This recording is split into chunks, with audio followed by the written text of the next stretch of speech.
दोस्तों आज हम बात करने वाले हैं स्पेस टूरिज्म की। जी हाँ, स्पेस टूरिज्म जैसे एक नॉर्मल टूरिस्ट होते हैं जो घूमने कुल्लू मनाली जाते हैं, शिमला जाते हैं, स्विट्जरलैंड जाते हैं, वैसे ही दोस्तों एज अ टूरिस्ट आप स्पेस में जा पाओगे। आप स्पेस में से धरती को देख पाओगे, मून को देख पाओगे और अंतरिक्ष को भी देख पाओगे। ये पॉसिबल होगा क्योंकि दोस्तों प्राइवेट स्पेस कंपनियां जो है इनमें अभी बहुत कंपटीशन शुरू है। एक private space company Elon Musk की स्पेसएक्स के बारे में तो आप जानते हो। आज वैसे ही एक प्राइवेट स्पेस कंपनी की बात कर रहे हैं और इस प्राइवेट स्पेस कंपनी का नाम है दोस्तों ब्लू ओरिजिन। अब ये जो ब्लू ओरिजिन करके जो प्राइवेट स्पेस कंपनी है इसके फाउंडर है जेफ बेजो और इन्होंने जो रॉकेट डेवलप किया था जिसका नाम है न्यू शेफर्ड, इस रॉकेट से इन्होंने हिस्ट्री क्रिएट की है। हिस्ट्री कैसे? तो दोस्तों इन्होंने स्पेस में ऑल फीमेल क्रू स्पेस में पहली बार सिर्फ 6 वुमन क्रू को इन्होंने स्पेस में भेजा है और स्पेस से सक्सेसफुली उन्हें ज़मीन पर लैंड भी किया। और ये जो 6 लोगों का क्रू जो था जिसमें ओनली 6 वुमन्स ही थी, उनमें दोस्तों एक पॉप स्टार भी है जिनका नाम है कैटी पेरी, जिनके बारे में आपने सुना होगा। ये अमेरिकन फेमस पॉप स्टार्स है। इन्होंने दोस्तों 14 अप्रैल 2025 को टेक ऑफ किया था वेस्ट टेक्सास से और वो भी और 5 फीमेल कलीग्स के साथ। और ये ऑल फीमेल क्रू मिशन जो है ये 60 साल के बाद हो रहा है। यानी इससे पहले भी एक मिशन हुआ था जिसमें सिर्फ एक सिंगल फीमेल ने स्पेस ट्रैवल किया था। अब वो हुआ था दोस्तों सोवियत यूनियन के टाइम पे 1963 में। तो 60 साल बाद पहली बार ऑल वुमन क्रू जो है वो स्पेस में गया है और इन्होंने स्पेस में थोड़ा टाइम भी स्पेंड किया और सक्सेसफुली वापस धरती पर भी आ गए। और धरती पर वापस आने के बाद इन्होंने इंटरव्यूज़ भी दिए। अब जब ये लोग स्पेस में थे तो स्पेस में दोस्तों इन्होंने माइक्रोग्रेविटी को एक्सपीरियंस किया, इन्होंने अर्थ को देखा, मून को देखा, वहाँ पर ज़ीरो ग्रेविटी को एक्सपीरियंस भी किया और वहाँ पर इन्होंने इनका फेमस सॉन्ग भी गाया।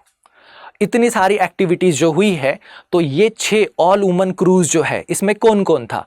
तो उसमें दोस्तों जैसा कि मैंने बताया कैटी पेरी जो कि एक फेमस पॉप स्टार है, उनके अलावा लॉरेंस शांचेज जो कि जेफ बेजो इनके फियांसे है, जिनकी कंपनी ब्लू ओरिजिन है और जिसके रॉकेट में बैठकर ये स्पेस में गए थे।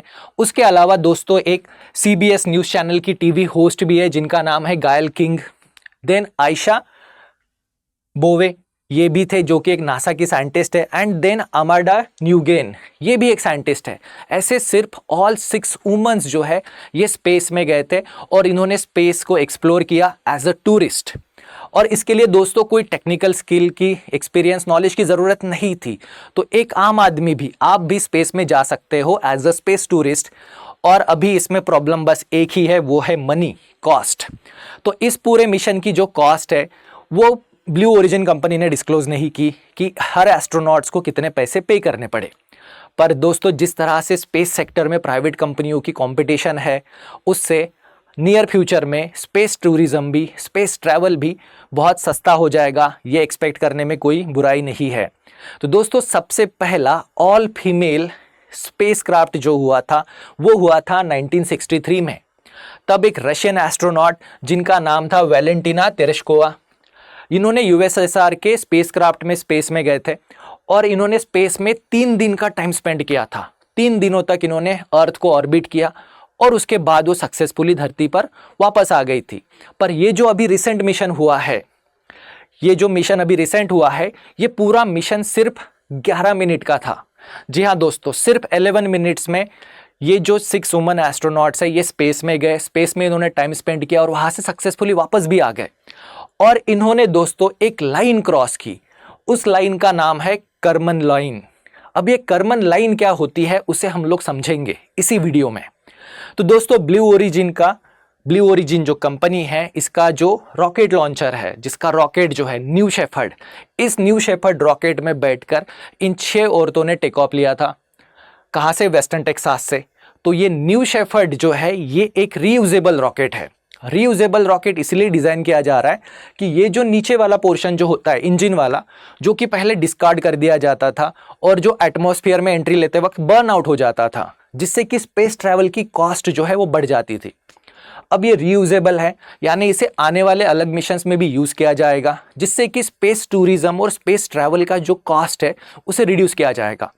इसी रॉकेट के टॉप पर आप एक कैप्सूल देख सकते हो जिसमें 6 लोग बैठ सकते हैं। अब ये एकदम साइंटिफिकली ट्रेंड इंजीनियर या एस्ट्रोनॉट्स नहीं, तो एक कॉमन सिटीजन्स भी जा सकते हैं, इसके हिसाब से इसको डिज़ाइन किया है एज अ टूरिस्ट, कि आपको स्पेस में एज अ टूरिस्ट अगर जाना है तो आपको किसी टेक्निकल नॉलेज की ज़रूरत नहीं है, आप सिंपली इसमें बैठ के स्पेस में एज अ टूरिस्ट जा सकते हो और अंतरिक्ष को अपनी आंखों से देख सकते हो और हमारी धरती का अद्भुत नज़ारा भी एक्सपीरियंस कर सकते हो। तो दोस्तों ये जो मिशन है न्यू शेफर्ड रॉकेट, इसको लॉन्च किया था ब्लू ओरिजिन ने 14 अप्रैल को, और इस मिशन का नाम था न्यू शेफर्ड NS-31 और इसे ओन करती है कंपनी ब्लू ओरिजिन, जिसके ओनर है जेफ बेजो। अब दोस्तों इस मिशन में हमने एक लाइन सुनी, कर्मन लाइन। तो कर्मन लाइन क्या है? तो दोस्तों बेसिकली अगर बात करें तो कर्मन लाइन एक इमेजिनरी लाइन है। अब देखो हमें भी क्वेश्चन आता है कि भाई स्पेस की शुरुआत कहाँ से होती है? अब अर्थ के सरफेस के ऊपर तो उसका एटमॉस्फेयर भी है, और कितने किलोमीटर के बाद स्पेस की शुरुआत होगी? तो उसके लिए दोस्तों साइंटिफिक अकेडमीज जो है इन्होंने एक लाइन डिसाइड की जो कि कंप्लीटली इमेजिनरी है, उसका नाम रखा कर्मन लाइन। कर्मन लाइन है दोस्तों धरती पर जो सी लेवल है, सी लेवल से 100 किलोमीटर्स यानी 62 माइल। अगर आपने 100 किलोमीटर का डिस्टेंस क्रॉस कर लिया, 62 माइल का डिस्टेंस क्रॉस कर लिया, तो आप टेक्निकली स्पेस में चले गए। पर अगर आप बिलो 100 किलोमीटर ही रहते हो तो टेक्निकली आप अर्थ के एटमॉस्फेयर में ही रहोगे। तो मान लीजिए कि जो स्पेस टूरिस्ट जो है इन्हें धरती से 100 किलोमीटर, 105, 110 किलोमीटर के अल्टीट्यूड पर ले जाकर अर्थ को ऑर्बिट किया, यानी ये कंप्लीट हो जाएगा आपका स्पेस टूरिस्ट मिशन। तो स्पेस टूरिस्ट बनने के लिए हमें 100 किलोमीटर का अल्टीट्यूड यानी एक इमेजिनरी लाइन कर्मन लाइन को क्रॉस करना है। तो कर्मन लाइन ये इमेजिनरी लाइन है और यही लाइन जो है ये अर्थ के एटमॉस्फेयर को और स्पेस को सेपरेट करती है। तो इस मिशन में भी दोस्तों इन्होंने कर्मन लाइन को क्रॉस किया था। अब इस मिशन की पूरी ट्रैजेक्टरी समझते हैं। तो सबसे पहले ब्लू ओरिजिन कंपनी है, उनका रॉकेट है न्यू शेफर्ड, और इसे डिज़ाइन किया गया था एज अ रीयूजेबल रॉकेट।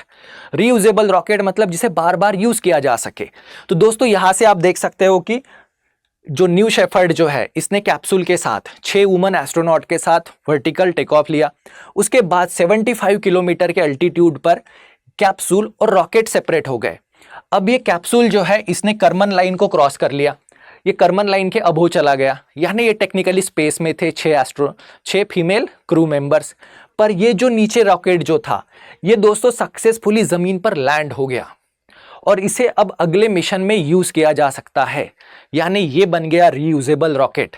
पहले कैसे होता था? तो पहले जो भी जैसे कि हमारा PSLV है, GSLV है, इनके फर्स्ट स्टेज के रॉकेट जो है ये एटमॉस्फेयर में एंट्री के टाइम पर बर्न हो जाते थे, इन्हें हम लोग बार बार यूज़ नहीं कर सकते। यानी ये रॉकेट्स जो डेवलप किए जाते थे ये सिर्फ और सिर्फ वन टाइम यूज़ होते थे। पर ये जो रीयूजेबल रॉकेट है इसे अब जेफ बेजो की कंपनी जो है ब्लू ओरिजिन दूसरे मिशन में भी यूज़ कर पाएगी। इसी के बेसिस पर इन्होंने स्पेस ट्रैवल की और स्पेस टूरिज्म की कॉस्ट को रिड्यूस किया। अब ये 6 मेंबर जो थे जो कैप्सूल में बैठे थे ये लोग स्पेस में गए, इन्होंने स्पेस में कुछ टाइम स्पेंड किया और उसके बाद ये लैंड हो गए। अब लैंडिंग के टाइम पर दोस्तों इस कैप्सूल को सक्सेसफुली ज़मीन पर सेफली लैंड किया पैराशूट्स ने। तो चलिए इसी को समझते हैं। तो यहाँ पर हम लोग अभी देख रहे हैं कि ये जो रीयूजेबल रॉकेट जो था ये सक्सेसफुली वापस ज़मीन पर लैंड हो रहा है क्रू मेंबर को सेपरेट होने के बाद। अब यहाँ पर इसने फायरिंग भी की है और ये दोस्तों अब सक्सेसफुली यहाँ पर लैंड भी हो जाएगा ज़मीन पर और इसे ये कंपनी रीयूज़ भी कर सकती है। ये रॉकेट तो यहाँ पर सक्सेसफुली लैंड हो गया। अब अगर बात करें क्रू मेंबर की तो यहाँ पर आप देख सकते हो कि ये कैप्सूल वापस अर्थ पे री एंटर हो गया और री एंटर होने के बाद पैराशूट जो है इसे सक्सेसफुली ज़मीन पर लैंड भी करते हैं और जिसके बदौलत ये जो ऑल वुमन क्रू मेंबर्स जो थे ये सक्सेसफुली ज़मीन पर लैंड भी हो गए और ये पूरा मिशन सिर्फ और सिर्फ 11 मिनट में कंप्लीट हो गया। तो आप ही इमेजिन करो कि कैटी पेरी ने स्पेस में कितने मिनट स्पेंड किए होंगे।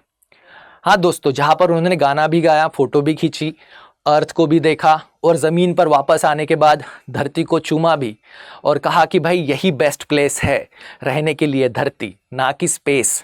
तो दोस्तों इस तरह से ये कैप्सूल सक्सेसफुली लैंड हो गया।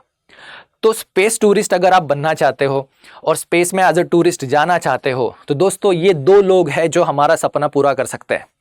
इन दो लोगों में जो कंपटीशन चालू है, इस कंपटीशन के वजह से टेक्नोलॉजी भी डेवलप होगी, रॉकेट्स भी डेवलप होंगे और स्पेस ट्रैवल की कॉस्ट भी कम होगी और may be in a future हम लोग भी स्पेस में ट्रैवल करना अफोर्ड कर पाएंगे। ये दो बड़े महान लोग हैं दोस्तों। एक है हमारे जेफ बेजो साहब जो कि अमेजॉन कंपनी के ओनर है और इन्होंने स्पेस के लिए एक अलग कंपनी बनाई है जिसका नाम है ब्लू ओरिजिन।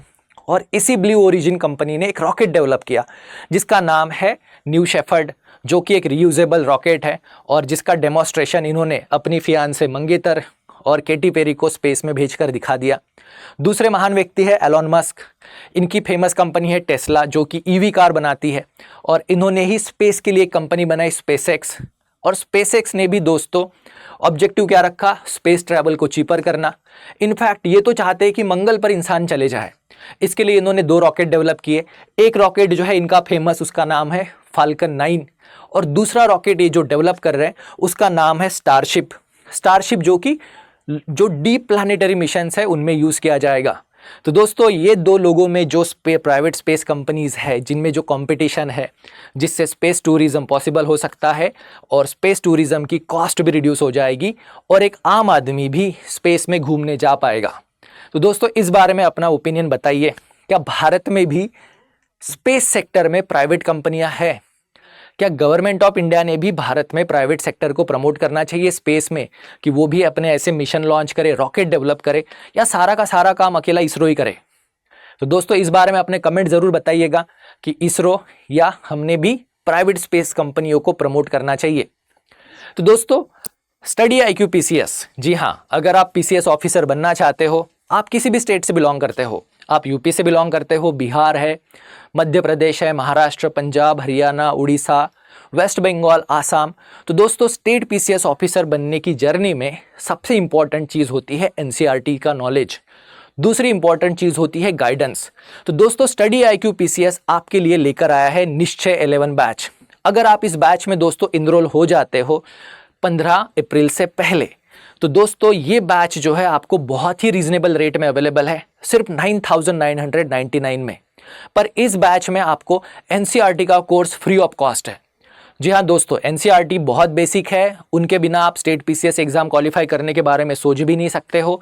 तो यहाँ पर हम आपको स्टैंडर्ड 6 से लेके स्टैंडर्ड 12 तक की NCERTs को डिटेल में पढ़ा के उसके रिकॉर्डेड सेशंस जो है MCQs के साथ आपको फ्री में अवेलेबल कराते हैं। उसके साथ ही दोस्तों आपको प्रीलिम्स अगर आप पास हो जाते हो तो मेंस प्रिपरेशन का खर्चा भी जो है वो स्टडी IQ ही लेगा। जी हाँ दोस्तों, बस आप प्रीलिम पास कर लो, आपको प्रीलिम्स, मेंस, इंटरव्यू तीनों पास कराना ही हमारी जिम्मेदारी है और वो भी एकदम बहुत ही रीजनेबल रेट में। इसके साथ ही दोस्तों हम लोग आपको मेंटोरशिप भी ऑफर करते हैं, 1-on-1 मेंटोर जो 24/7 आपके लिए अवेलेबल होते हैं। आप इन्हें कभी भी फ़ोन करके अपने डाउट क्वेश्चन पूछ सकते हो। अब क्वेश्चंस ओनली एकेडमिक क्या, तो नहीं, एकेडमिक और नॉन एकेडमिक दोनों क्वेश्चंस, दोनों प्रॉब्लम आप हमारे मेंटोर से डिस्कस कर सकते हो, जो आपको गाइड करेंगे एक सारथी की तरह, ताकि आप इस PCS ऑफिसर बनने के युद्ध में विजयी हो और आपका जो सपना है PCS ऑफिसर बनने का वो पूरा हो। तो दोस्तों ये बैच जो इतने रीजनेबल रेट में अवेलेबल है, इसके पीछे का रीज़न है दोस्तों द ग्रेट इंडियन फेस्टिवल। जी हाँ, स्टडी IQ एक सेल लेकर आया है जिसकी वैलिडिटी सिर्फ और सिर्फ 15 अप्रैल है। तो 15 अप्रैल से पहले अगर आप हमारी निश्चय 11 बैच में इनरोल हो जाते हो, जिसमें आपके लाइव पेड क्लास होंगे डेली 3 आवर्स, वो भी मॉर्निंग सुबह 8 बजे से 11 बजे तक, और ये क्लासेस रिकॉर्डेड सेशन में भी रहेंगे। तो आप अगर जॉब कर रहे हो या किसी कारणवश अगर आपका क्लास मिस हो जाता है तो आप ये रिकॉर्डेड वीडियोस देख सकते हो। अगर आपको रिवाइज करने की इच्छा हुई तो भी आप ये वीडियोस देख सकते हो, क्योंकि इन वीडियोस की वैलिडिटी है टोटल 2 साल। हाँ दोस्तों, बस आप इनरोल होते वक्त मेरा कोड PS के लाइव यूज़ करो, आपको ग्रेट इंडियन फेस्टिवल सेल का डिस्काउंट मिलेगा और ये बैच आपको सिर्फ 9,999 में अवेलेबल हो जाएंगी।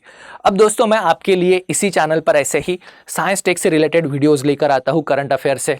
ये वीडियोस तो इन्फॉर्मेटिव होते ही है, पर ये एग्जाम के हिसाब से भी इंपॉर्टेंट है। इन पर आपको एग्जाम में डायरेक्टली इनडायरेक्टली क्वेश्चंस आते हैं। तो इस तरह के वीडियोस अगर आप देखना चाहते हो तो हमारे चैनल को सब्सक्राइब कीजिए। आप मुझसे मेरे टेलीग्राम चैनल पर भी कनेक्ट कर सकते हो इस QR कोड को स्कैन करके, यहाँ पर मैं आपके साथ ऐसी ही वीडियो शेयर करता हूँ करंट अफेयर साइंस टेक में से जो आर्टिकल्स आते हैं द हिंदू में, इंडियन एक्सप्रेस में, जो कि एग्जाम के लिए बहुत इंपॉर्टेंट है, साथ ही इंफॉर्मेटिव भी होते हैं। तो अगर आपको साइंस में भी इंटरेस्ट है तो भी आप इस टेलीग्राम चैनल को ज्वाइन कर सकते हो और साइंस टेक की अपनी जो क्यूरियोसिटी है उसे सेटिस्फाई भी कर सकते हो। सो दोस्तों, कल मैं फिर से मिलूंगा ऐसे ही एक साइंस टेक से रिलेटेड वीडियो में। Till then, best of luck and see you soon. Thank you.